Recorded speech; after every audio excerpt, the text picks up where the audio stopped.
So maybe you get on top and you just start to move around slowly and just sort of take control. Maybe take his hand and gently put it on your breasts or put it where you want it. Being really kind about it, but just think, hey, this would feel good. Take their hand and go, do this, do that. Like, hopefully it'll be cool. They'll be like, oh God, thank God, I want to know. You're listening to Sex with Emily. I'm Dr. Emily, and I'm here to help you prioritize your pleasure and liberate the conversation around sex. All right, I am setting you up with a year of pleasure in this episode. Okay, maybe you made a New Year's resolution, maybe not. What I've realized about resolutions is that they kind of set us up for failure. They're often unattainable, and then we end up feeling worse. Are you on track? Are you staying committed? Are you sexually satisfied? Does your love life need some inspiration? What about your personal life? Maybe you're taking time off to work on yourself. I check in on my own intentions, which I share with you, and I talk through our pleasure planner with one of our teammates, Amanda, to discuss how we're going to prioritize our pleasure and how it will indeed benefit your life. I also answer questions about STIs and condoms, how to ask for what you want in the bedroom, and how to heal a relationship if your partner cheated. So if you want to create your own sex and love goals, just check out our pleasure planner at sexwithemily.com/downloads. And another thing I want to remind you is that this is a great show to listen to with a partner.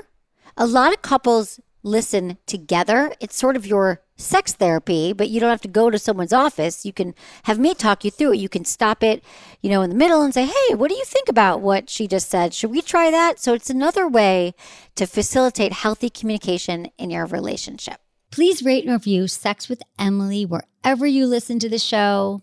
Subscribe wherever you're listening. That really helps us. It just helps get the show out to more people and help everyone, people just like you. And you can find me on all social media, Instagram, YouTube, TikTok, Threads, X. It's all at Sex with Emily. Be sure to check out my new article, How to Master Cowgirl and Reverse Cowgirl, on our website, sexwithemily.com. All right, everyone, enjoy this episode.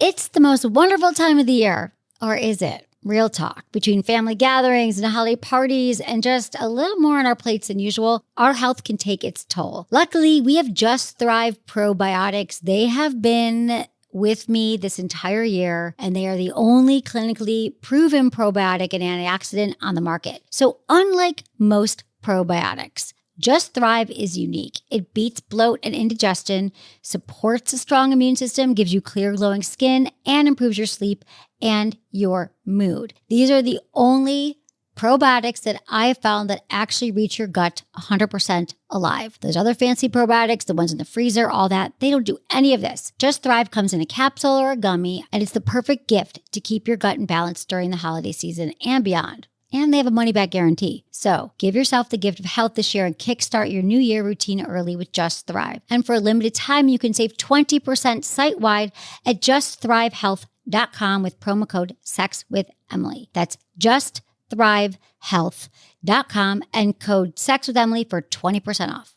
Okay, let's get real. When was the last time you thought about your vaginal health? I'm not talking about a quick wipe or splash of water. I mean really caring for your vulva and vagina like you do the rest of your body. You've got serums for your face, vitamins for your hair, probiotics for your gut. But what about down there? Enter V Health Serum. And trust me, it's about to be your new nightly ritual. And here's why. V Health uses science-backed, Nobel Prize-winning technology with 4 targeted growth factors to restore and rejuvenate your vaginal tissue. Translation? It helps with dryness, irritation, and even painful sex while you sleep. Plus, when you use it externally, it enhances sensitivity. Yes, I'm talking more pleasure, more connection, and maybe even more orgasms. So I've made it part of my evening self-care routine. After brushing my teeth, getting cozy, I apply just a little bit of V Health Serum on my vulva, and it feels like I'm giving that part of my body the love it deserves. I mean, a lot of us walk around completely disconnected from our body, so I know every day I'm making a connection. And here's the kicker. It's hormone-free, so no worrying about side effects. Your vulva deserves this, whether you're navigating perimenopause, postpartum, or just want to stay ahead of the game. V Health is preventative care that works. Think of it like sunscreen, but for your vagina. So show yourself some love.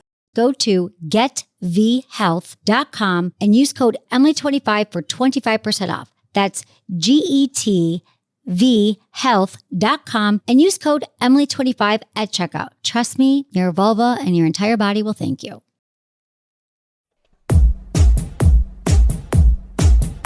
So let's talk a little bit about pleasure. You know, I always say I'm here to prioritize your pleasure and help us have more pleasure. But do you ever think, like, what is your relationship to pleasure? And there's a lot of different theories around why it's so hard for us to experience pleasure. And one of them is there's a fear of loss. Like, we subconsciously or not, we deny ourselves pleasure because we think if I go out there and I try to get pleasure, I won't get pleasure. We want to protect ourselves from suffering. We want to protect ourselves from loss. And so I thought that was kind of interesting because, you know, we always say if you study any sort of Eastern philosophy, it's all about non-attachment and not being attached to things. But it's really hard to do when you think, well, if I look forward to this thing, it might not happen. Or if I get excited about a new partner, maybe they're going to disappoint me. And we just hold back from allowing ourselves to experience pleasure. So I think that that's part of it, that we try so hard to stay alive and to be in our, you know, I got to work hard and I got to be a good friend and a good lover and a good daughter, good son, or all the things. And it's so hard just to stay alive and to do all the things that we do to sort of check all the boxes that we think is pleasure is something that we're going to come to later. Like, only if I deserve it, only if I've checked all the boxes do I deserve pleasure. And so we deny ourselves any forms of pleasure often. And when I think of pleasure, I think of it as something that is, I don't know, I guess I think it's like, it's about being alive and about being present and being aligned and open. I feel like when I'm in a pleasurable state, I feel more creative and I feel more in flow. And so I'm here to say and enforce today that we actually require pleasure. Pleasure is our birthright, everyone. I think it's just interesting to think about your relationship to pleasure because today we have a pleasure planner that we have on our website and it's something that you can download. I'm going to walk through it with Amanda, who's here with me. So you guys can actually figure out your relationship to pleasure, what it's meant to you in the past, and then how to actually do the work. Amanda is joining me here today. Hi, Amanda. Hello. Thanks for having me. Of course. And thank you for helping create this wonderful planner. So should we just talk about the experience of the planner and what people can expect? Yeah. So the pleasure planner is about 7 pages and there are 2 big main sections. One is reflect, where you're invited to look back and think about some moments that really meant a lot to you. We encourage people to maybe look through old iPhone photos or go on a walk so they can like clear their mind. And then it starts off with sections about, okay, so let's reflect on our pleasure. Let's look back on this past year and ask ourselves some questions and see what comes up. No pressure, just doing a little research. Right. And then we go ahead and we start helping plan it. We're going to walk through it in a minute. But Amanda, what's been your experience with pleasure? What you were saying earlier about how pleasure felt like something we needed to earn through hard work really resonated with me, especially in regards to sex. Not never, but when I was younger, I did not connect sex and pleasure. Sex felt like this thing that I was supposed to do at some point.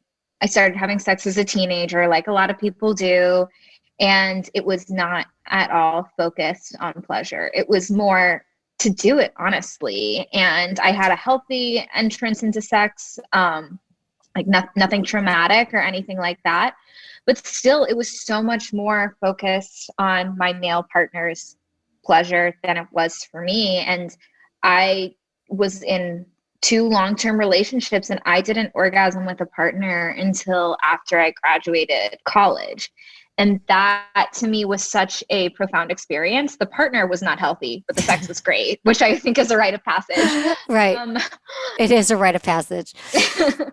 Unhealthy partners, great sex. That's part of being human, I guess.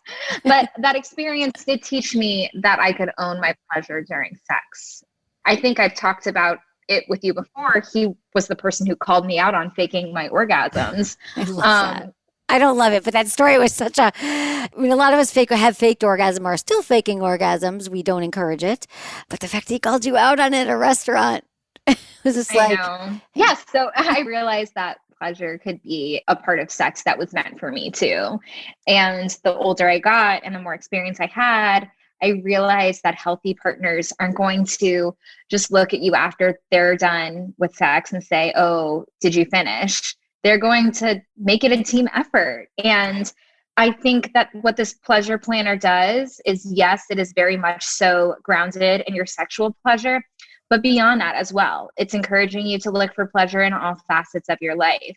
And because sexual pleasure is something that I feel like is so hard for so many of us to access, when you start accessing sexual pleasure, you're able to find more areas in your life where you can find a similar level of enjoyment. Yeah, exactly. Like there are other things, and it might take a beat to think about what are those things that give you pleasure. For me, it's like seeing friends, being in nature.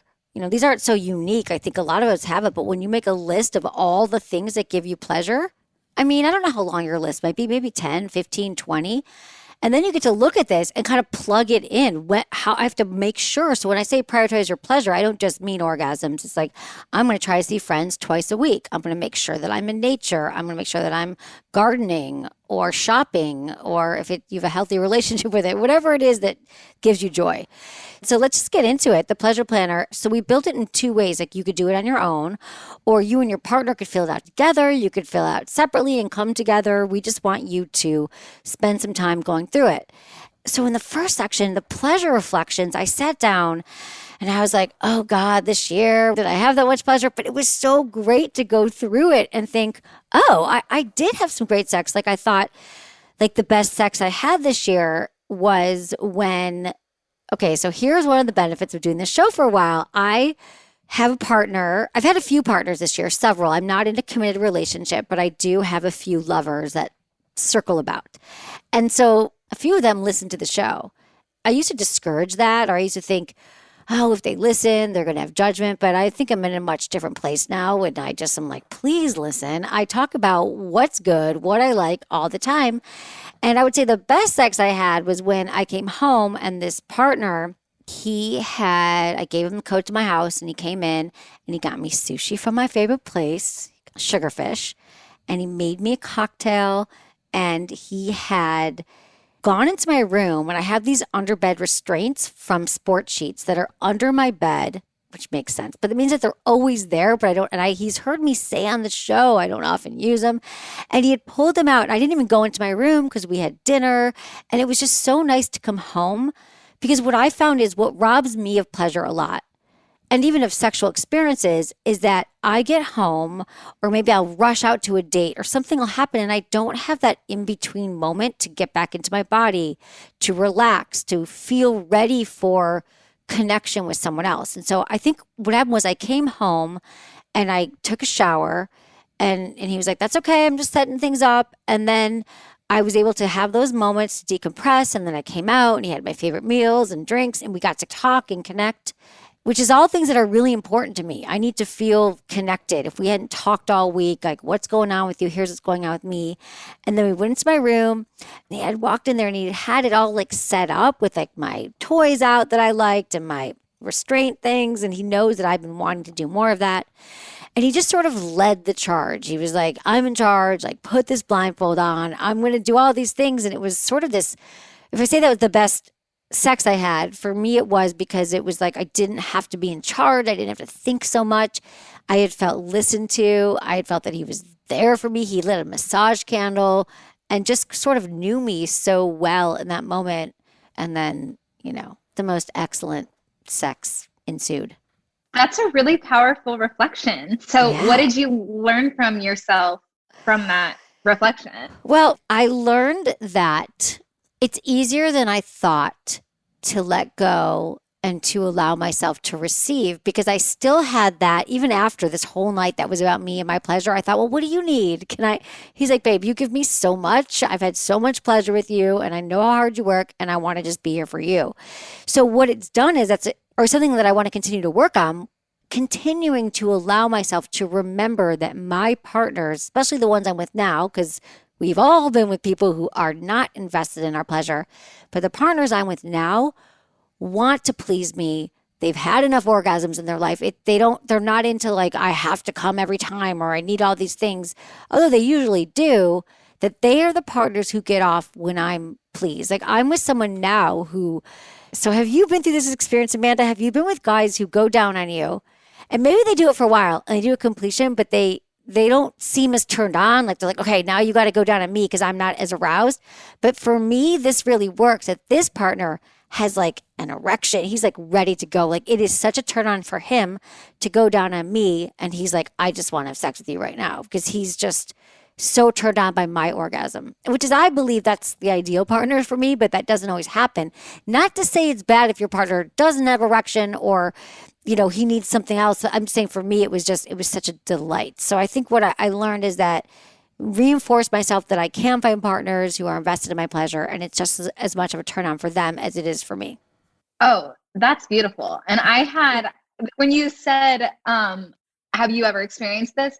One of the sections is I felt the most pleasure when ... And this might be crass, but I literally wrote writing my boyfriend's face. Right. Not at all. Right away, sister. Yeah. I was like, because he was just like, hop on. And a similar thing, having somebody be so enthusiastic about giving to you, I think is really powerful, especially when you work so hard and your focus is so proactive. You're so in control. I mean, you own a business, so you're controlling a lot. That to relinquish that control can be a really powerful, pleasurable moment. And I think that's a great thing to realize. Yeah, exactly. And that's why I want to go back to the restraints. I feel like sometimes I gloss over these things and assume that you all know them, but that's the ultimate power. They're these Velcro straps. There's 4 restraints, 2 at the top of the bed and 2 at the bottom of the bed. So they go around my hands and they go around my feet. And then it's sort of like I couldn't move. And it's such an easy way to do a little bit of light bondage because there's like Velcro on it and it's easy to use. So I just wanted to go back because I know there might be questions that come in on that. Also, one of my other experiences was I felt most desirable when I had another experience this year with a partner that was really into tantric sex. And it was just like I was only with him he was in town for a short while. And it was just like one of those beautiful, like few week romance. And he was more of a healer. And then we would do breath work. And then we would continue it into our lovemaking, into our sex life. And we would just kind of breathe together. And it was just, I felt like my ability to connect and orgasm. I didn't have as many thoughts in my head that were, is it my turn? You know, the things that I still do, just so you know, we talk about this all the time. I mean, you all email me often about how do I get out of my head. You're never done. It still comes up for me. Things come into my head. I worry about things, but now I have tools, and breath is a key tool that helps me. And so, was there anything else that stuck out on this first page for you, the pleasure reflections that you were excited about, Amanda? Yeah. So my most desirable was my boyfriend and I went to a concert together that was walking distance from my house. And I wore like a schoolgirl mini skirt, a crop top, and a choker. And it was February or January. So I was wearing a coat over it, like the leather jacket. But when I took it off at the concert, he was so in awe. And he was so just like, holy shit, like this. And it was one of his favorite bands that halfway through the concert, he was like, we need to go home. Like, we need to go home right now. I like have to take that off of you. Oh my God. Yeah. You talk so much about spontaneity, and that was spontaneous and exciting. And that was a fun like memory to look back on. And I thought, I'm going to dress sexy more often. Why not? Yeah, it's super inspiring. When we jump ahead, that was something that I had talked about was my pleasure goals. One of them was to dress up more because I realized that that's something that I don't, and I've talked about this in the show before, for whatever reason, and I feel sexy. I don't prioritize it, but I have all this like, cute lingerie and cute things that I feel good in, that I feel sexy in, and I often just don't do it, or I don't make enough time to actually prepare for sex and for me that are just feeling sexy. And so one of mine was to work on in the new year, like doing more dress up and more playing. So then we also throw in here it's kind of partial yes, no, maybe list, which we often talk about on the show, which is it just gives you a bunch of things to think about. Are these things interesting to me? And we just listed like edging and oral and anal play, making out, costumes, and watching porn. And you can just kind of circle some of these and try some things new. So if you just need some ideas, we have them in here for you. And then we get into predictions of what you're going to commit to in the future. Like this year I will try more dressing up was my first one. And then I said more partner played anal on my partner because that's something new that I've been with more of my penis having partners that are into it. And I don't know. I think in the past I just hadn't really prioritized it. I hadn't had many partners who were down and curious. So more pleasure for them too, which would give me pleasure. But dressing was the first one. I know. Big I love year. the combination of that. Right? Yeah. One for me, one for you. So what about here on this predictions? So one thing that I've learned while working here is that your body can memorize how you orgasm, and that's often why we find that we can only orgasm with a certain toy or in a certain position. And I feel like I've kind of gotten myself stuck in that where I'm like, I can only have an orgasm in a specific way. So that's one thing I want to learn this year. I want to learn how to have orgasms in different positions, both with myself and with my partner. So okay. I think that'll be something fun to explore. That is a great thing to explore. You just brought up something really great. So it's like people ask us all the time, how come I can only orgasm with my vibrator or this certain way? So everything's possible. Everything is a practice. So I love that you can orgasm in one way, everyone, but I'm here to tell you can orgasm in a lot of ways. Yeah, I'm super excited to try that. Oh, good, Amanda. See, now we get to check in a year from now and see how it's going. Mm-hmm. So, I actually want to ask you though, Amanda, let me ask you this. How are you going to go about learning to have different kinds of orgasm? Do you have a plan yet or things you want to start trying? Yeah. So earlier when I was doing the reflect section, I wrote down that I learned that it is sexy to communicate your needs. I think that is something that I've always been really shy about, thinking it's unsexy to tell my partner, oh, spend more time doing this or move your hand that way. But I've gotten so much better at that with my partner and having conversations with you and being so much more open about my sex life.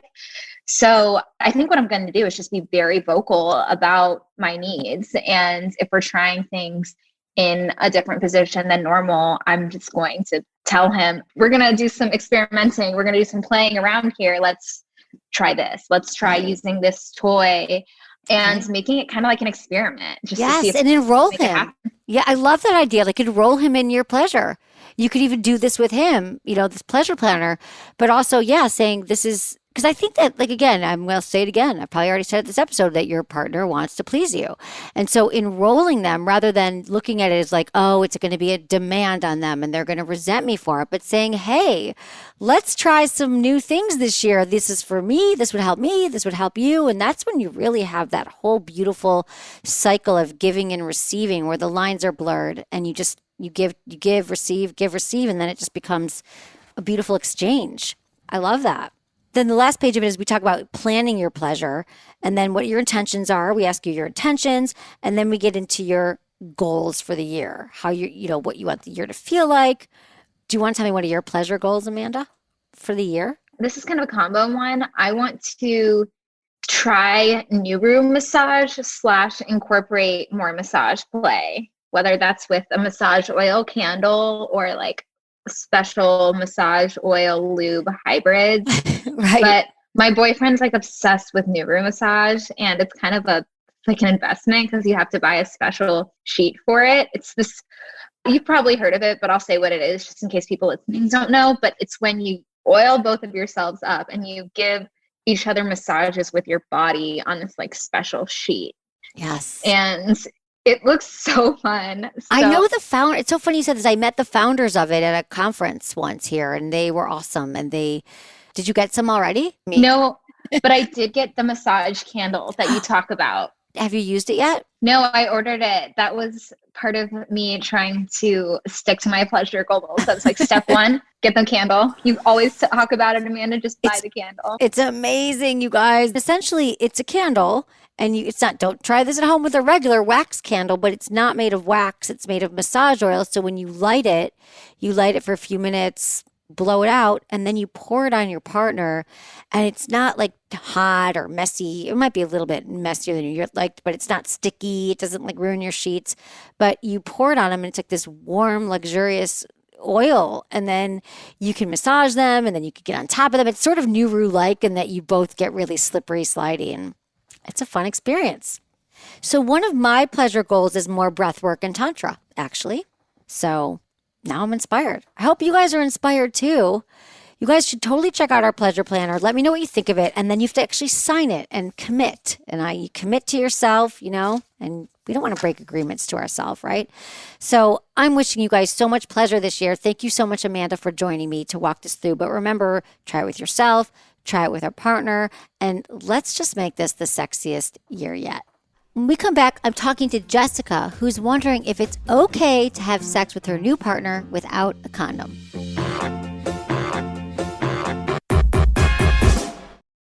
Can we all agree that post-holiday life can feel a bit chaotic? For me, the new year is all about simplifying and resetting, especially when it comes to eating healthier. But did you know over 10,000 chemicals are allowed in our U.S. food supply, while the EU only allows 300? That's crazy. I don't have time to sift through ingredient labels, which is why I'm obsessed with Thrive Market. Thrive Market is an online membership-based grocery store that delivers healthy and organic products right to your door. They make it simple to shop for non-GMO grocers, pantry staples, and even snacks that fit your lifestyle, all while saving you time and money. One feature I love is their Healthy Swap scanner. Just scan an item and it suggests cleaner, healthier alternatives. I've swapped out sugary snacks for Simple Mills crackers and lesser evil popcorn. These are my new faves, and I'm a snacker. And their site filters are a lifesaver. I'm focusing on high protein meals this year, so I just filter by high protein options, and it helps me find exactly what I need without any guesswork. Ready for a junk-free start to 2025? Head to thrivemarket.com/SWE and you get 30% off your first order, plus a free $60 gift. That's THRIVE market.com/SWE. thrivemarket.com/SWE. Trust me, you're going to love how easy healthy living can be. Okay, let's talk to Jessica, 34, in Oregon. Hi, Jessica. What's going on? Thanks for calling. Hi, Emily. Hi, thanks. I was just wanting your opinion. I'm seeing someone, and it's fairly new. It's only been about a month or a little over a month. And just wanted your opinion on having sex without a condom and when it's typical that people that are dating and having sex generally stop using them. It's a great question, Jessica. I love that you're thinking this way, because in a perfect world, we would all get tested every few months, and then you would compare results. And if you've decided to be exclusive with your partner and you both find out that you are negative, then you would be safe to not be using condoms. But otherwise, you just don't know, right? I mean, your partner could be a carrier, and then you could still get like herpes, for example, but not have symptoms. He might not have symptoms. So you're really just, I mean, if you're both down with getting tested and then sharing those results, that's what I recommend. And then you'll have peace of mind. Absolutely. Yeah. So I would say keep using condoms until you know. And hopefully they'll get tested. Okay. Thank you very much for that information. Sure, of course, Jessica. Yeah, anytime. Thanks for calling. I appreciate you. Have the safety conversation and just have it about everything. I've done the things where I was like, oh, well, it's already been a few weeks, so we might as well just stop using a condom. That makes no sense. It makes no sense. You don't know. You have no idea. No idea. Let's talk to Jason, 37, in Texas. Hi, Jason. What's going on? So about 4 years ago, my wife had gone back to her home state to visit some family members up there. Came back home. Something seemed off, so went through her Google account and found some interesting Google searches while she was up there. So confronted her about it. She denied. Turns out while she was up there, she met with one of her ex-boyfriends from her past. And it went from just a coincidence to a few days later finding out that it was actually an arranged thing and that they had been talking for a few months. So we're still together to this day. Oh, okay. But here lately, I think a lot of that is starting to kind of just turn that ugly little demon inside of me now with the jealousy still and questioning everything. We haven't gone to see a therapist yet, which is my fault. I just kind of looked at her and said, no, you go figure it out yourself because I did nothing wrong style thing. So now we are still looking for a good one because I do want this relationship. Oh, good, Jason. I'm so glad because you're absolutely right. People, it happened 4 years ago, but now you said you're a little bit more jealous, you're a little bit more suspicious, and that's going to infiltrate all other parts of your relationship. And you can find someone and see them on Zoom, on therapist on Zoom. Definitely, and that's the route we do plan on going. And, just my my nature and being a man is just like, oh, no, I can handle it, I'm okay. And I can't do that. No, you can't. I should have Yeah. Jason, I love that. I'm so more humble about it. Right. Okay, good. Because it's going to just strengthen your relationship. It's just going to make it stronger, to see what comes up. And then maybe you'll get some practices in place so you don't have those feelings anymore. But that's very healthy, Jason. I'm glad that you noticed that and that you're going to get some help for it. It'll only make you stronger and make you be suffering less than you are now. Of course. Thank you, Jason. Definitely. And I do appreciate you. It was great. I don't think I came to the realization if I hadn't listened to your show. So I do appreciate you for that. Of course, Jason. I'm here for you. I'm so glad you found the show. Thank you for calling. I appreciate it. Let's talk to Hannah, 20, in Hawaii. Aloha. Aloha. Hi. Hi. Yeah, so I had a question. I guess so generally in my day-to-day life, I'm like a pretty confident person, but like as soon as I start to have sex with someone, I become timid. And so I wondered if you had any advice for how to become more confident. Yeah. If that makes any sense. No, it makes so much sense. And it's such a good question, Hannah. So, well, first off, you're 20 years old. So I'm going to get you. Have you had a lot of experience with sex? Yeah. Okay. For my age, I'd say. Yeah. Okay, for your age. Okay, but meaning, have you just had a lot of experiences, like one-off experiences, or have you been in like over a longer-term relationship? Some of both. Okay. Because what I've found is confidence comes from, there's a few things involved. The first one is feeling you're with a safe and trusted partner that you can explore and be yourself. But the first most important thing is being comfortable with your own body when you're alone. And that would be masturbation. Really understanding your body and what feels good and how to have an orgasm and what, that's a practice. Because when you have that, you know what turns you on. Then when you're with a partner, you know how to move and know what feels good. So what's your masturbation practice like? I masturbate. I don't know. Oh, cool. No, Hannah, I didn't until I was 25. So I'm just curious. No judgment here. A lot of people don't masturbate. Do you use your hands or do you mind if I ask some questions? Toys, hands? How often do you do it? I have a womanizer and then I just got it. I had like a vibrator that wasn't great before. And sometimes hands, yeah. All right, well, that's good. Like, yeah. And you have an orgasm. Okay. So what happens? So then you get into the bedroom, and are you talking more about confident, like in certain positions, or do you want to leave your shirt on? Like, how does it manifest your confidence in the bedroom, or not manifest? Confidence in like I want to be a little more like vocal about what makes me feel good, and I get like the idea of saying like don't do that, do this, like that kind of terrifies me a little. Oh yeah, that's a practice. Yeah. Okay. So, well, just know this, that your partners want to please you. They're not mind readers. And I used to think that men knew. I just kind of thought that men were born to know what women want or what I wanted, and I didn't have to talk about it. But it turns out that is not the case. And so learning to talk about sex is also something that we just have to practice. And so I think like the best thing to do is talk about it outside the bedroom when do you have a boyfriend now? No. Okay. Or just when you're with somebody then, if it's like a one night stand or whatever, I think that you can just say, it would be so hot right now if you went down on me or you kissed my neck or, you know what, take your fingers out because I liked what you were doing with your mouth. And you just say it in is that what you mean? Like in the moment? Yeah. You could just say, I want to get on top. Or can we go back to kissing? That felt really good when we were making out. Can we, what kind of things do you want that you aren't getting? It's more that if I'm having sex, sometimes I'm like, I'm just a body, the boy doesn't need me here. So I want to feel like I'm valued, if that makes sense. Yeah. Yeah, it does make sense. So you feel like you have sex, maybe you make out for a second, then you're on the bottom, he's on top, and he's pounding away at you like a jackhammer, perhaps. Yeah, pretty much. Okay, it up. yeah. Okay. So Hannah, this happens because they don't know what they're doing either. And they want to go really fast and pound away because that's what they do with their hand and that's what they see in porn. But I'm on a mission to help people understand that, especially men who don't really know or they learn in porn.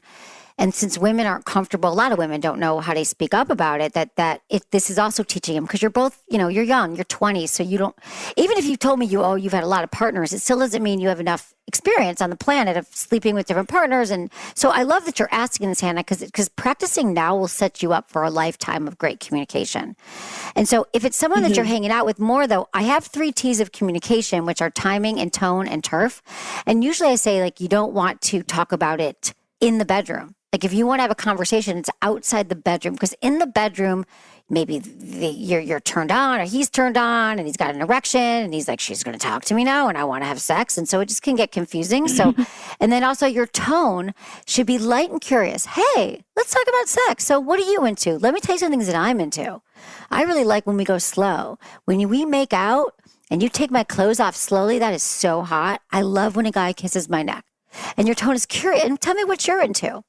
And then the timing is when you are just chilling with someone. Maybe you're walking or you're having dinner or you're just hanging out and not in the bedroom. Those are my tips. If you're talking, if there's someone that you actually want to sleep with more than once and you're hanging out with, you could say, what's your fantasy? What turns you on? And then you start to talk about it. So that's one thing, but it sounds like you're talking in the moment. You want a guy to slow it down, kissing your breasts and making sure that you're pleased. But guys, a lot of men, and I want to say it's guys your age in their 20s, but I'm telling you, I'm with guys in their 40s and they don't know this. I believe that men don't really know how to please women unless they actually have a partner who tells them or they do some research and they listen to my show. So you haven't probably been with a guy who understands that yet. And so what do you think it looks like that you want? You said you want to be more active. I mean, I think that a way of doing that is finding positions that feel good to you. So maybe you get on top and you just start to move around slowly and you just sort of start to feel, breathe into your body, breathe into your pelvic floor and just sort of take control. I mean, that's or maybe take his hand and gently put it on your breasts or put it where you want it. And I'm telling you, the guys that will say to you, oh, what are you doing? No, that's not your people. Guys who are like, oh, yeah, great. I'm getting some instructions. This is what I want. I mean, guys, I think they want to know, but then their egos can be, and this goes for all genders. A lot of times when we give advice during sex, people feel like, oh, God, I'm doing something wrong. And, so I think that being really kind about it, but just think, hey, this would feel good. Take their hand and go do this, do that. Hopefully it'll be cool. They'll be like, oh, God, thank God, I want to know. But then once you practice this, even if it's once, Hannah, let me tell you something. There's no arriving at a point where you are just confident in bed all the time. It is a lifelong thing. But the more you do it, the next time you're with someone, if you're like, okay, I'm going to show him what I want once during this sex session. That's how it happens. And then the more you do it, the more you're going to gain confidence because you're like, that felt really great. Felt really good to empower myself and help him. So it's that kind of thing. It's really just a practice. And a lot of it has to do with slowing down and not allowing the guys to set the pace. And even saying, let's slow down a minute. I do that all the time. I'm like, slow down. Or I say it nice. They say, oh, let's just slow down. Let's a guy, even though I love oral sex, don't get me wrong. When sometimes a guy goes down on me, it's too quick. And I was like, no, let's go back to making out. Let's slow this down. I mean, are you having orgasms and pleasure with them? Not usually, so that's also what I'm looking for. No, I'm hearing you, and so, but again, I want to say, give these guys that you sound like a really nice woman, that I'm going to get that the guys you're choosing probably want to, but they don't know how. Now, are you having orgasms on your own when you're masturbating? Yeah. Okay, cool. You could even say, let me show you this new toy I want. You could do mutual masturbation where you're getting off and they're getting off and they could see what you like doing to yourself and then you watch what they're doing. So it's a confidence. I mean, the confidence will also come in actually doing what I'm saying. But then once you see how well it goes with the partners that you want to be with that are cool, that's how you learn. I've learned most of my sex stuff from being in relationships with partners. I learn what I like and what I don't like. So is that helpful? Yeah, that was really, really helpful. Thank you. Oh, good. Of course, Hannah. Thanks for calling. I appreciate you.